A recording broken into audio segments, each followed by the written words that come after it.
I've been through too much palaver with the wind. Welcome to another episode of CK News, brought to you by me, Charles Kane. Wind has not been my friend. And by the way, if you've got a Rode microphone on top of your camera, if you're ever thinking about filming yourself, don't bother trying to film outside. Whether you've got the big one, the small one. Anyway, let's get on. You may have heard about this chap called Khashoggi. He was a journalist who wrote a regular column for the Washington Post. But there's a lot more to this chap, and he was doing a lot of really interesting stuff. We'll get onto that in a minute. He was walking into the Saudi consulate in Istanbul on the 2nd of October. And a consulate is basically like for a country within a different country, if you understand.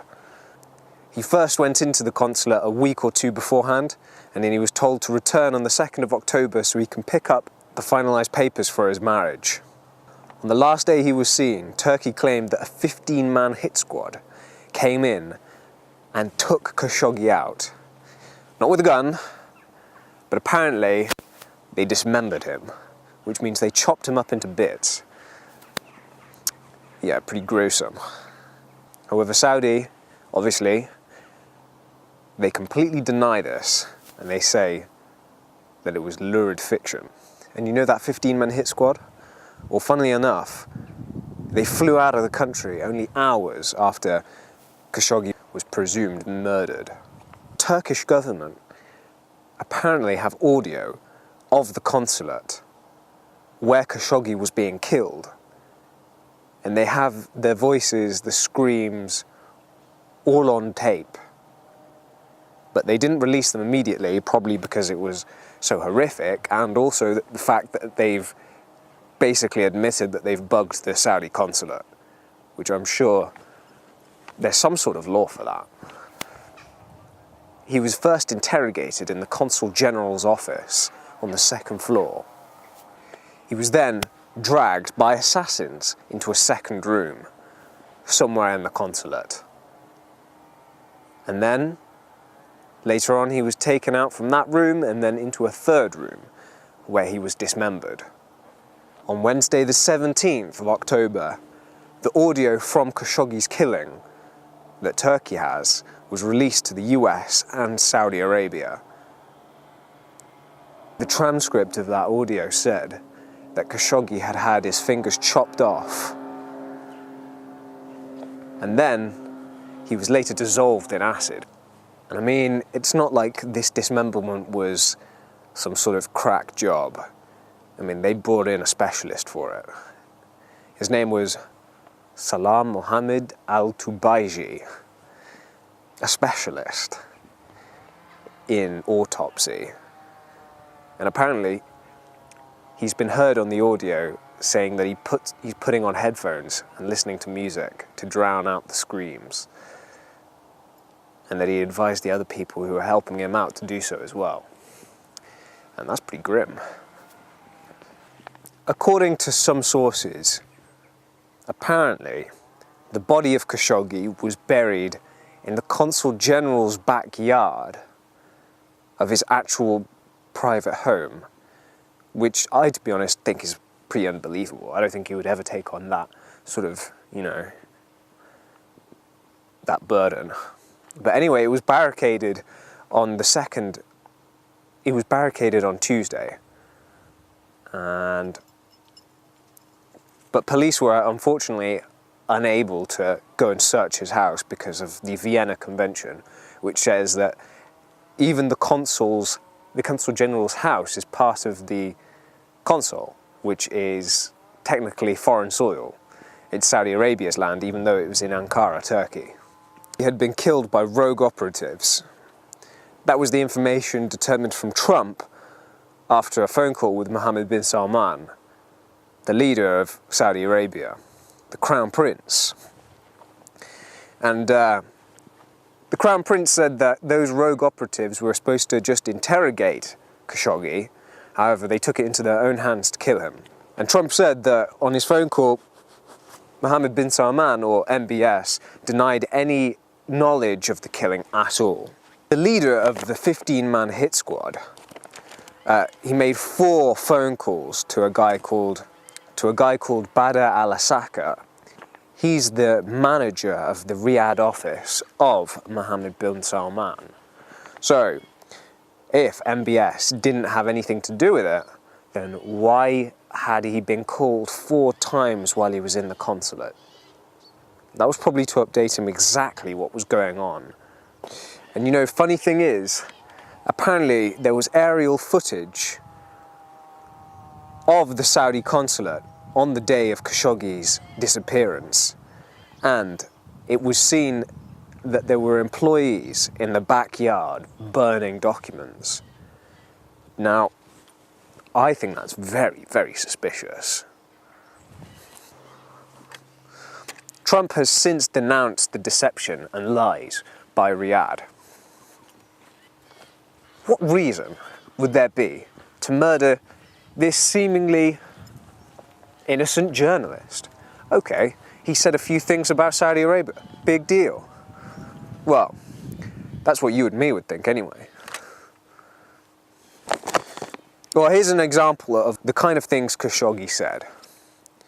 Well, this was his last one. The Arab world was ripe with hope in the spring of 2011. These expectations were quickly shattered. Arab governments have been given free rein to silence the media.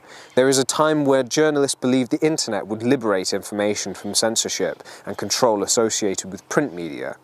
But these governments have aggressively blocked the internet, arrested reporters, and pressured advertisers to harm the revenues of specific publications. The Arab world is facing its own version of an iron curtain. The Arab world needs a modern version of the old transitional media, so citizens can be informed about global events. Ordinary citizens would be able to address the structural problems their societies face. Another report? Let's see what else he said. There are rumours that the state will place some private companies under the custody of the government's public investment fund, further entangling business and government, preventing the Saudi economy from flourishing. And one last one that I think is really important, and this was him criticising Mohammed bin Salman. He appears to be moving from old-time religious extremism to his own "you must accept my reform" extremism, without any consultation, accompanied by arrests and the disappearance of his critics. Now, I don't know about you, but that was pretty much him predicting his own disappearance and his own death. That's like some Tupac stuff, you know what I mean? I mean, that's all well and good, but there needs to be really something substantial for you to go out and try and murder a man. And here's just that thing. Khashoggi was planning to create a website for Saudi critics, for critics of the Saudi government who live inside the kingdom itself, to hide their identities online and to become anonymous when they're posting their articles and information about Saudi Arabia. His partner was Omar Abdulaziz, Saudi-born, living in Montreal, Canada. And that guy, Omar Abdulaziz, he lives in Montreal and he's lived there since 2009. And this year, 2018, in May, Saudi government officials came knocking at his door and they asked him to return to the kingdom. And to add pressure on him, they also brought one of his brothers along. Maybe as some sort of like, we've got your brother in a headlock sort of thing. Well, luckily he refused. And, well, 8 of his friends and 2 of his other brothers were in fact arrested later on in the kingdom. Later on, more government agents came knocking for Omar, and they said, "Hey, come to the Saudi consulate in Montreal. We've got tea and crumpets for you." Or, let's say, they've got baba ganoush and that kind of thing. Again, he refused, and he says that decision saved his life. And because of what happened to his partner Khashoggi, I'm pretty sure he's counting his lucky stars. It's not only journalists who are in the scope of Saudi Arabia. It includes academics, activists, clerics, a whole number of people. For example, Essam al-Zamil, a critic of Saudi's Aramco plan. He was jailed for a year, and not only for spreading rumours, but also apparently for being part of a terrorist organisation and meeting with foreign diplomats. Whether that's true or not, putting someone in jail for a year just because of some criticisms is pretty strong. Sarah Leah Whitson, the Middle East director of Human Rights Watch, said that there is a law in Saudi Arabia that even spreading rumours, even having information just on your computer, is punishable by 5 years imprisonment. That's mad. Well, Trump said that he'll get to the bottom of this situation and there will be severe punishments. Britain, France and Germany made a joint statement saying that they would treat the matter with utmost seriousness and they will need a full and detailed response. Jeremy Hunt, the foreign minister, has been criticised by the shadow foreign secretary, Emily Thornberry, saying as part of a Labour government that they would stop selling arms to Saudi Arabia because of this crazy Khashoggi thing. And, in fact, Angela Merkel ended up doing just that. But unfortunately, no one else really followed. So, that kind of sucks. Saudi Arabia account for 49% of Britain's exports in weapons sales, in armour and weapon sales. Hey, what are you doing? Stop digging up the coals. Trump also rejected the idea of cutting the $110 billion deal with Saudi Arabia for arms. But apparently that $110 billion deal is not even a deal. They're apparently memorandums of intent, which means that they hope to do business in the future with lots of arms deals. And it's an estimate that $110 billion worth of transactions could be made. Only $14.5 billion of transactions have taken place so far.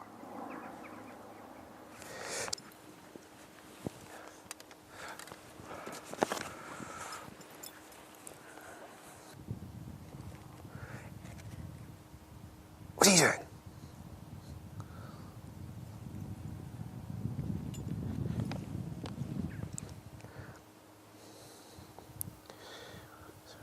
Saudi Arabia said that if they receive any action, they'll respond with greater action. What was Saudi Arabia's response in all this? What did they say actually happened according to their point of view? Well, they said that Khashoggi was supposed to be taken away from the consulate and interrogated. Apparently, Khashoggi was supposed to be taken to a warehouse and interrogated there. But unfortunately, he was put into a stranglehold by one of the interrogators and he was choked to death. And official documents were showed to news agents called Reuters about those things that were apparently going on. And one other funny thing is that one of the 15-man hit squad actually got dressed up in Khashoggi's clothes. Remember, he's dead at this point. He put on the dead man's clothes, put on his shirt and his jacket and his trousers, all but his shoes, and walked right out of the consulate. All but his shoes. And he put his head down and he walked out of the consulate, you know, thinking no big deal, you know what I'm saying? And he walked straight out and he went into town, he had a coffee, and then he went back to a hotel and went into a public toilet, unzipped himself out of the Khashoggi skin that he's wearing, basically, and then got changed back into his normal clothes and just strolled right off. And then after that, they said that Khashoggi's body was given to a local official, well, a local person, a third party, to be disposed of. The chap didn't even bother to put on his shoes, and there's probably a reason for that. It's probably covered in blood, or they were too small, etc., etc. But I mean, if you're going to do something like that, at least, you know, go whole hog. It's really weird. It's really funny. I can't believe they even tried to do that. That's completely sick, really. And funnily enough, that third party who the body was given to was never really revealed. And President Erdogan said in Parliament over in Turkey, he said, "Who is that third party? We want to know where that body has gone." Saudi Arabia were planning to blame the death of Khashoggi on one of their operatives called Mohammed al-Asiri. He was a 2-star general, and this chap, he was the one who's blamed for strangling him. However, they didn't manage to say that officially, and al-Asiri has since, on Saturday, left his post. Saudi Arabia deny any knowledge of where Khashoggi's body might be. Turkish investigators were first allowed into the consulate to investigate the disappearance of Khashoggi 13 days after his alleged murder, which was on the 2nd. So they were allowed in on the 15th of October. They tried to bring in chemicals to ascertain whether there was blood of Khashoggi's anywhere. However, Saudi Arabia said that they should probably be doing a more limited search, and they denied them access to those chemicals. This investigation happened for a little while, and it was including Saudi Arabia as well, as if they didn't know what was going on. They decided to join in the investigation with their own investigators saying, that is suspicious, yeah, what's going on? Mr. Erdogan, the president of Turkey, apparently there was toxic materials painted over in the Saudi consulate before the investigators got there. And those toxic materials, to me, they're probably the ones that ended up dissolving Khashoggi, the acid ones. I know, it's a grim thought, isn't it? Conveniently for Saudi Arabia, the CCTV hard disk from the day Khashoggi went missing was nowhere to be found. Khashoggi's things and belongings, because he was only staying in Saudi Arabia for he was only staying in Turkey for a short amount of time. His belongings apparently were found in a diplomatic vehicle with Saudi consulate plates on them in a multi-story car park a little while away from the Saudi consulate. It included 2 briefcases, suitcases, and a computer of Khashoggi's containing a lot of his work. Police later found DNA of Khashoggi's in the back of a van belonging to the consulate. I mean, that DNA in the van was probably where they'd taken the body parts and disposed of them somewhere, the dissolved body parts. And that's why there was DNA found, because it was just sloshing around in the back probably in some sort of container. Khashoggi's family were sort of weary about the idea that Saudi Arabia were involved in the investigations, which I'm not surprised. Khashoggi had a son, in fact, called Salah. His name was Salah, and he was seen on Tuesday shaking hands with Mohammed bin Salman in the Ritz-Carlton Hotel in Riyadh.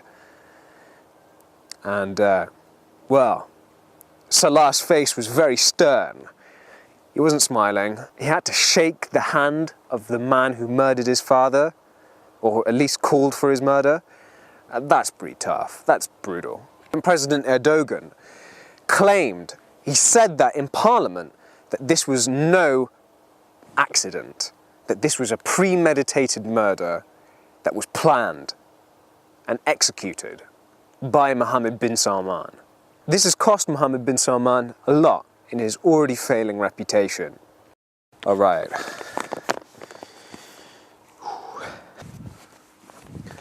Mohammed bin Salman's place on the throne was pretty much a bad deal right from the start. I mean, for instance, the crown is normally given from brother to brother. The prince the crown prince is normally transferred from brother to brother. However, unfortunately, his uncle, Mohammed bin Nayef, and is placed under currently house arrest and had all of his assets and his bank account drained.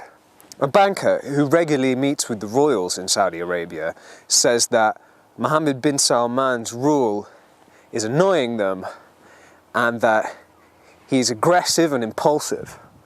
And you know, this is the first time that a crown prince has really consolidated all the power in Saudi Arabia. Normally it's spread out among the princes, but for him, he's an exception. And the king, he's kind of just sitting back and just watching him do this. Well, what are the bad things that he's done? What are the questionable things that MBS has done so far? Well, between Saudi Arabia and Qatar, he put a blockade. He kidnapped the Lebanese prime minister. And one day, he invited a load of princes and bankers and businessmen into the Saudi Arabia Ritz-Carlton Hotel, where he later barricaded the doors, closed them off, and then accused them, a lot of them, of corruption. He accused them of corruption, and the only way for them to get out is by releasing their assets to the kingdom and paying huge ransom bribe monies, basically. And that money was pooled up and thrown to a business called Isidama, a state-owned company, which is part of the Saudi Arabia's public investment fund, which, if you remember earlier, Khashoggi was talking about. You know, Marco Rubio said that there's no amount of money that Saudi Arabia could give America that could recover the credibility loss of America on their human rights. And you know what? I agree. You can't just bribe away a country's moral standpoint and their values that they've stood for. Andrew Mitchell, the former aid secretary for the UK, said that this would be hypocrisy of the very highest order if Saudi Arabia is ignored for their murder of Khashoggi and Russia were so harshly gone on for their Salisbury attack, which I think is pretty fair. I mean, as a British citizen myself, I believe that we should really come down on Saudi Arabia for this. The US are in fact helping them out by causing other events to happen in the media. For example, that bombing that was the multiple bombs sent out in America, in New York, apparently sent to Obama and Clinton. Well, by a Trump supporter. Well, I tell you, that's all rubbish. The US is attempting to flood the news with other unrelated news, so that in the important section of news, Khashoggi just filters down and down with bombings and killings and terrorist attacks. Well, it would seem that the journalist is somewhat insignificant. However, if you really look at it, he is the instigator of all this other stuff that's going on, which, if I'm going to be honest, is really terrible. So right now, Mohammed bin Salman is sitting in his 500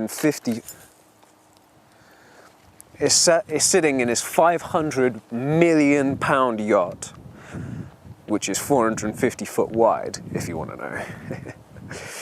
And he's sleeping there at night times because he's scared to come out. And you know why? He's thinking someone will assassinate him. So he sits in there and he plays poker. And he's waiting for this all to blow over.